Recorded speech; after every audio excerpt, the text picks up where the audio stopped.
warahmatullahi wabarakatuh.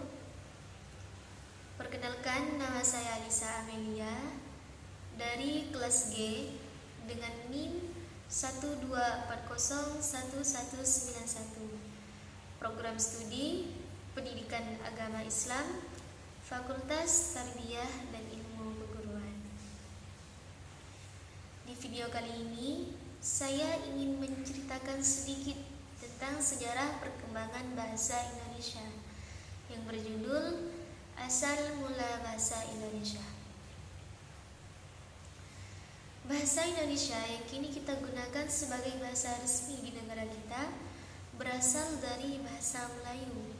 Pendapat ini kita gunakan sebagai perkataan dan Hugin van Leeuwen, pelaut Belanda yang 60 tahun kemudian berlayar ke Indonesia, mengatakan bahwa bahasa Melayu bukan saja sangat haram namanya di saat itu, namun juga dianggap bahasa terhormat di antara bahasa-bahasa negeri timur. Bahasa Indonesia atau bahasa Melayu itu digunakan sebagai bahasa penghubung di beberapa negara Asia Tenggara ketika bangsa Eropa pertama kali datang ke Indonesia. Bangsa Melayu sudah mempunyai kedudukan yang luar biasa di tengah-tengah bahasa daerah di Nusantara ini. Nah, pada tanggal 28 Oktober 1928, bahasa Indonesia resmi menjadi bahasa persatuan Indonesia. Namun, bahasa Indonesia tersebut sifatnya adalah politis karena setujuan dengan nama negara yang diidam-idamkan, yaitu bahasa Indonesia.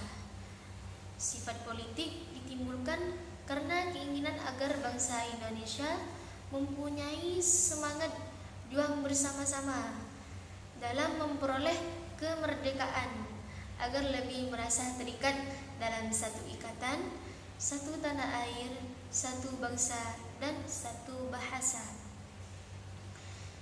Persatuan dan kesatuan bangsa Indonesia diikrarkan melalui butir-butir Sumpah Pemuda sebagai berikut. 1. Kami putra dan putri mengaku bertumpah darah yang satu, tanah Indonesia. 2. Kami putra dan putri mengaku Indonesia berbangsa yang satu, bahasa Indonesia. 3. Kami putra dan putri bangsa Indonesia menjunjung bahasa persatuan, bahasa Indonesia. Nah, ikrar ini menunjukkan bahwa bahasa Indonesia digunakan untuk mempersatukan bangsa. Bukan berarti bahasa daerah yang lain dihapuskan. Bahasa daerah tetap harus dijaga dan dilestarikan sebagai kekayaan budaya bangsa. Bahasa Indonesia sebagai bahasa persatuan diartikan sebagai bahasa yang digunakan di dalam kegiatan berkomunikasi yang melibatkan banyak tokoh atau masyarakat yang berasal dari berbagai daerah di Indonesia. Itulah sebabnya bahasa Indonesia memiliki fungsi dan kedudukan sebagai bahasa persatuan.